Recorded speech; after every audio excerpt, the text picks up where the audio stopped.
The search for opportunities is an exciting and creative process. Is the opportunity exciting enough for the entrepreneur himself or herself? How interested is the entrepreneur in the opportunity at hand? In fact, the entrepreneur must overcome the biggest obstacle to seizing that opportunity. That obstacle is himself or herself. In screening opportunities, the entrepreneur must ask himself or herself the following questions.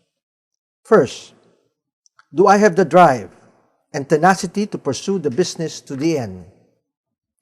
Second, will I spend all my time, effort, and money to make the business work?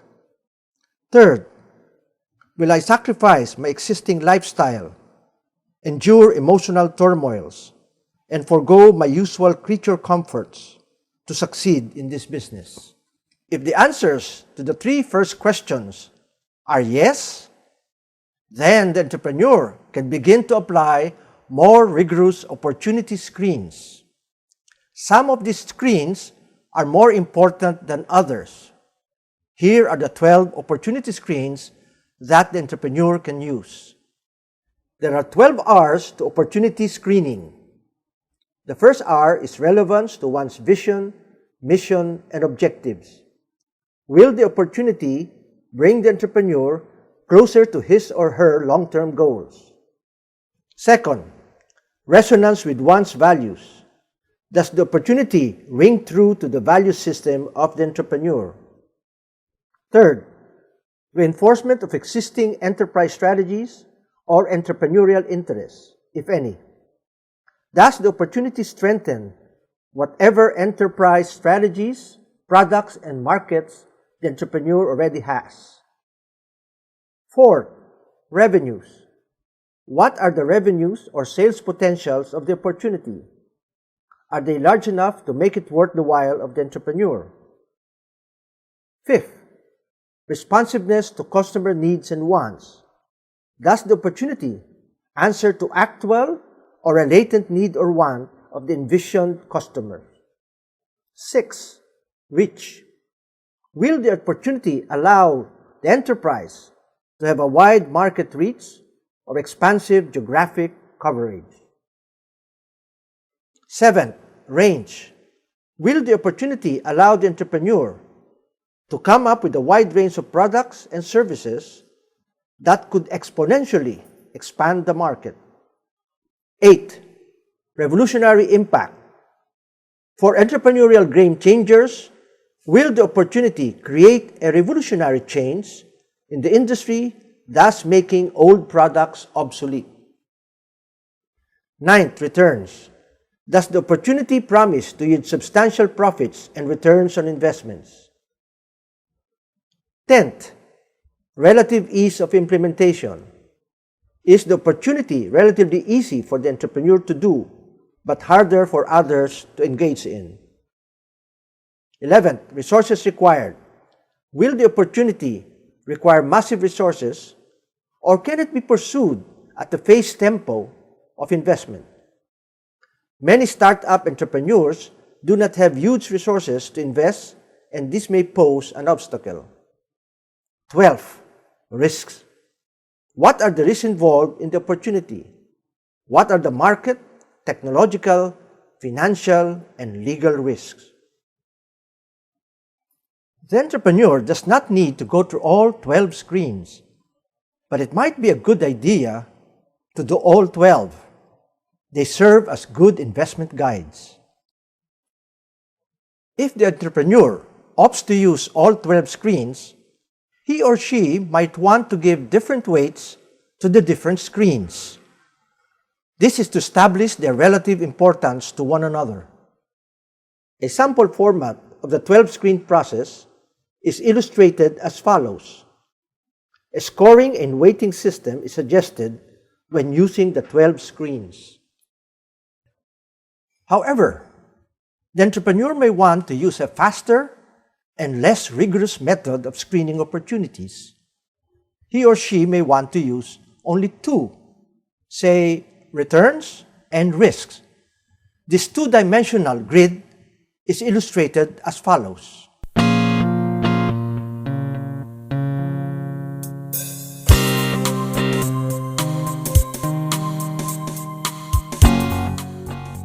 The entrepreneur can visualize opportunity screening as a series of hoppers.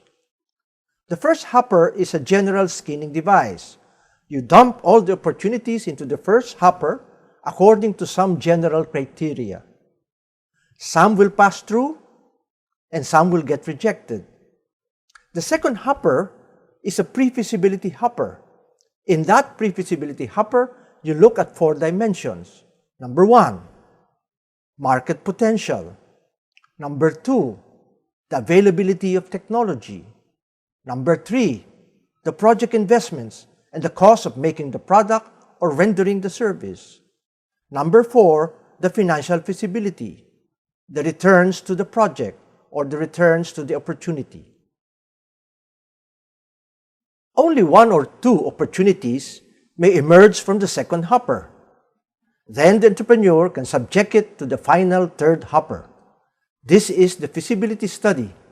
It's going to be more expansive, more rigorous, more extensive, and more intensive study of the opportunity. Let us go back to the pre-feasibility hopper. The idea is to just focus on these 4 items that will give us an idea of whether the opportunities are good enough to pursue or not. The first important item is market potential. It is quite difficult to assess the market potential of an entirely new product or service. However, for commodities, it's easy to get the data from government or industry statistics. However, as I said, for new products, you may have to try innovative ways of getting the information from the customers. In any case, the entrepreneur should take note that market demand is driven by several factors. These are 1, purchasing power of the targeted customers. 2, proximity or accessibility of the products or services to the customers. 3, customer preferences and identification with trendsetters. 4, age and gender of targeted customers.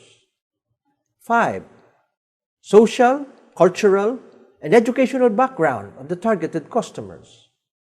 6, cyclicality and seasonality of the demand by the customers. 7, technical proficiency and product expertise of the customers. 8, advertising and promotional messages needed to attract the customers. And 9, many others. The 8 or so factors that I mentioned are also different ways of segmenting the market. The important thing is for the customer to quantify these different market segments and to choose which market segment to attack. Usually, entrepreneurs choose the most underserved and unsaturated markets. But this is not always so. Some entrepreneurs precisely want to go to the most saturated and most served market. They think that they can compete because they have a superior product or service. Illustrated in this chart is an example of how market potential could be drilled down from basic segmentation using demographics to more refined segmentation using psychographics. In assessing the market potential, it's quite important that the entrepreneur must actually assess the relative strength of the various competitors in the marketplace. This is crucial because you have to find out what kind of market share you can derive out of the total market. From this market share, the entrepreneur must then begin to estimate the sales. The second important item in the pre-feasibility study is technology assessment. Technology is going to be driven by 2 things. First, what are the quality specifications of the customers? If the customers demand very high quality, the technology must be sophisticated. The second one is the quantity demanded by the entire market. The bigger the quantity demanded, the higher the capacity of the factory or the service shop. Therefore, The second most important item determines our operational viability as well. In choosing the appropriate technology and designing the best operational process, the entrepreneur must start from 5 end results desired. These 5 end results are: 1. The quantities demanded by all the customers over time. 2. The quality specifications demanded by the targeted customers. 3. The customer delivery terms and conditions. 4. The price of the product or service, including payment terms. And 5. After-sales service expectations. The entrepreneur can follow a template in order to determine the exact operations processes that he or she must follow in order to pursue the business opportunity. In using the template, begin with the farthest end at the right. At the right, we can see the customer outcomes, the market outcomes, and the financial outcomes. These are the end results desired by the entrepreneur. In the next column, before the last, is the marketing. It contains the 7 P's of marketing needed to achieve the outcomes at the far end. Next, the third column from the end is the outputs column. The outputs are the products or services that the company generates. Next comes the throughput column. These are the exact operations processes which must be done at the factory or at the service shop. Finally, there is the inputs column. The inputs are the 6 resources required. The 6 are money, manpower, management, methods, materials, and machinery. In designing the operations template, the entrepreneur must make sure that all 5 columns are consistent with one another. The third important item in the pre-feasibility study are the investment requirements and production or servicing costs. There are 3 elements in the investment requirements. The first one is the pre-operating and organizational expenses. These are the things you have to do before setting up the enterprise. The second one is composed of capital outlays or the capital investments. These are the land, the buildings, machinery and equipment, vehicles, furniture, and furnishings. The third one is composed of working capital. This includes the minimum cash balance, inventory, accounts receivables, and other current assets. Then there are the production or servicing costs. This includes the salaries, wages, and management fees. Second, materials and supplies. Third, the operating overhead.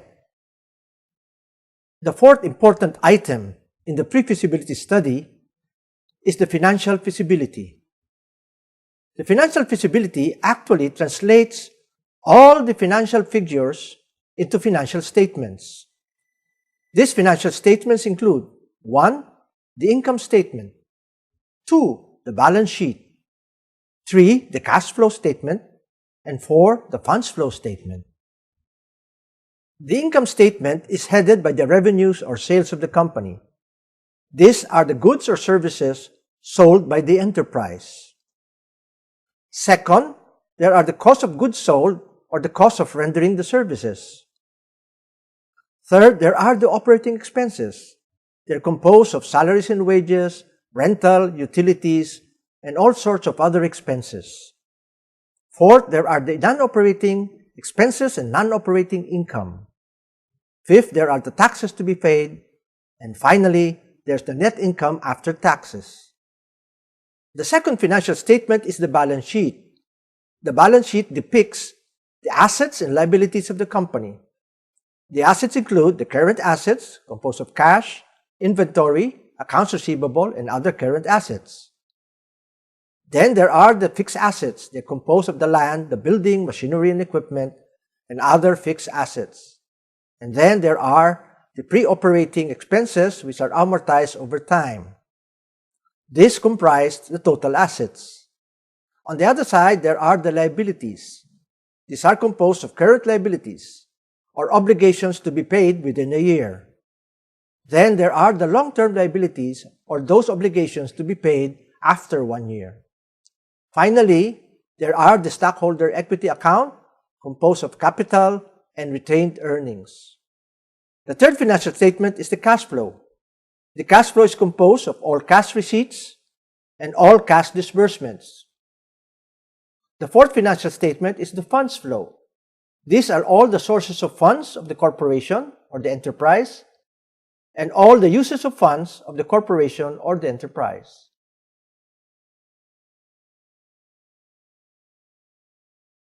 The final opportunity screener, or hopper, is the feasibility study. This is usually reserved for very large but attractive projects. A more meticulous evaluation is needed for the feasibility study. Aside from doing a more rigorous market, technological, operational, and financial evaluation in a feasibility study, investors would insist on an organizational feasibility assessment. They will ask the following question. First, who are the project proponents? What is their background and track record? 2. Who will comprise the major stockholder groups and the board of directors? 3. Who will comprise the management team? 4.